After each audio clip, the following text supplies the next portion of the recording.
حضرت بلال نے اذان نہ دی اور سورج نہ نکلا، کیا اس میں کوئی حقیقت ہے؟ یہ اتنا بڑا جھوٹ ہے کہ مفتی اکمل صاحب نے کیو ٹی وی کے اوپر خود آ کے انکار کر دیا اس جھوٹ کا.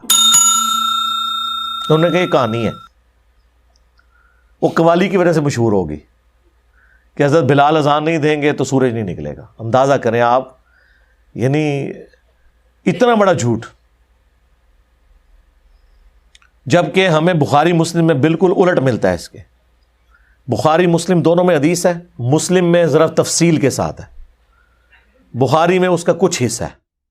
مسلم میں یہ ہے کہ نبی علیہ السلام ایک سفر کے دوران صحابہ کرام سے مشورہ کیا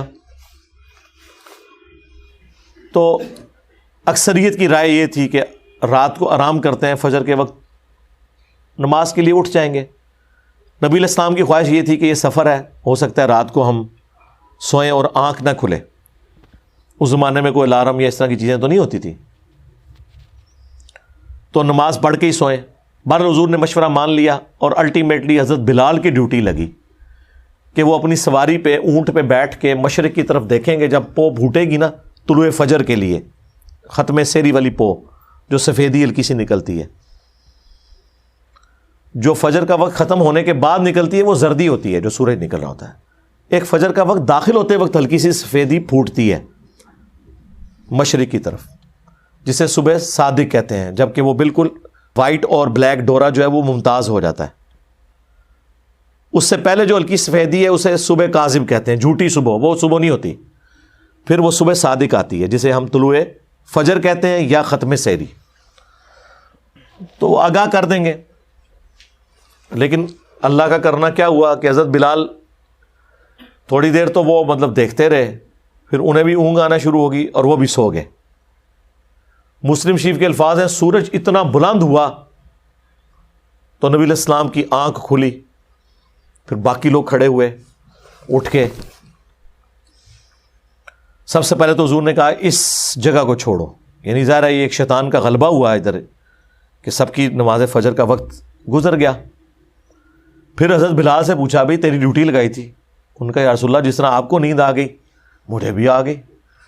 کوئی حضور نے یہ نہیں کہا کہ تو نے یہ گستاخی کیوں کی، میرا نام بیچ میں کیوں لیا ہے، کیونکہ یہ نیچرل چیز تھی.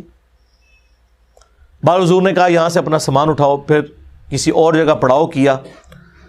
حضرت بلال سے کہا کہ اذان دو. ویسے آپ ہوتے تو کہتے بلال تے آج اون تو کچھ عرصہ تو چھٹی کرنا، تو جڑا کام پایا ہے نا سارا دن نماز خراب کیتی ہے. نہیں، حضرت بلال سے اذان دلوائی اور پھر آپ نے، سورج اتنا بلند تھا، آپ نے فجر کی نماز جماعت سے پڑھائی. اور پھر آپ نے فرمایا کہ اگر کوئی شخص سویا رہ جائے یا بھول جائے تو جیسے ہی اس کی آنکھ کھلے اس کے لیے نماز کا وقت وہی ہے. اور پھر آپ نے قرآن کی آیت تلاوت کی، وَأَقِمِ الصَّلَاةَ لِذِكْرِي، اور میری یاد کے لیے نماز کو قائم رکھنا. یہ جو آخری حصہ ہے نا کہ کوئی بھول جائے یا سویا رہ جائے، جب یاد آ جائے نماز پڑھ لے، اور پھر حضور کا وہ آیت تلاوت کرنا، یہ حصہ بخاری میں بھی ہے. لیکن مسلم میں پورا واقعہ لکھا ہوا ہے. اس واقعے سے کتنے مدنی پھول ملتے ہیں. ایک تو علم الغیب والا عقیدہ آپ کا کلیئر ہو گیا کہ نبی الاسلام بھی سوئے رہ گئے، آپ کو نہیں پتا چلا، ورنہ آپ نے جان بوجھ کے تو نماز نہیں قضا کرنی تھی. حاضر و ناظر والا بھی عقیدہ، استعانت والا عقیدہ، آپ کے سارے وہ عقیدے جو آپ نے خود سے بنائے ہوئے ہیں. حالانکہ نبی کے بارے میں تو یہ ہے، بخاری مسلم میں آیا کہ نبی علیہ السلام نے فرمایا کہ ہم انبیاء کی صرف آنکھیں سوتی ہیں، دل جاگتا رہتا ہے. اس لیے نبیوں کا وضو نہیں ٹوٹتا سونے سے.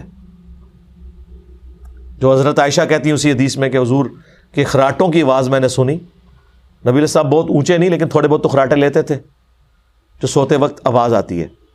اور آپ اسی طرح نماز آپ نے پڑھا دیا. آپ نے فرمایا ہم انبیاء کا دل نہیں سوتا، صرف آنکھیں سوتی ہیں. لہٰذا انبیاء کا وضو سونے سے بھی نہیں ٹوٹتا سوائے ان چیزوں کے جن چیزوں سے ٹوٹتا ہے. تو چونکہ وہ غافل نہیں ہوئے ہوتے، لیکن یہاں پر نبی علیہ السلام کو پتہ ہی نہیں چلا کہ سورج نکل آیا، تو یہ مسئلہ بھی کلیئر ہو گیا. اور یہ مسئلہ بھی کلیئر ہو گیا کہ حضرت بلال حبشی رضی اللہ تعالیٰ عنہ، جن کے بارے میں آپ نے قوالی میں سنا تھا کہ وہ اذان نہ دیں تو سورج نہیں نکلتا، وہ تو سوئے رہ گئے، اور سورج نکلا کیا؟ باہر نکل آیا۔ جس دن بلال کی عزت سٹیک پہ لگی ہوئی تھی اس دن تو سورج نکل آیا۔ اگر حضرت بلال کی عزت کی حفاظت دیکھی جائے تو اس دن ہونی چاہیے تھی کہ کوئی فرشتہ جا کے حضرت بلال کو جگا دیتا کہ حضرت اٹھو، نہیں تو لوگوں نے گلاں کرنی ہے جے بعد وچ۔ اور وہ واقعہ جی، وہ ان کی زبان میں لکنت تھی تو وہ صحابہ نے شکایت لگائی، تو اگلے دن حضور نے ان کو اذان دینے سے روک دیا، تو اس دن سورج ہی نہیں نکلا۔ لیکن یہ ہے کہانی، اور مسلم شریف نے وہ کہانی کھول دی۔ اسی لیے ہم کہتے ہیں یہ کتابوں کا خدا، یہ کتابوں کا پیغمبر، یہ کتابوں کا واقعہ، اور وہ بابوں کے بتائے ہوئے واقعات۔ مرنے سے پہلے اے مسلمان کر لے اس پہ غور، کتابوں کا خدا اور ہے، بابوں کا خدا اور، کتابوں کا بلال اور ہے، بابوں کا بلال اور۔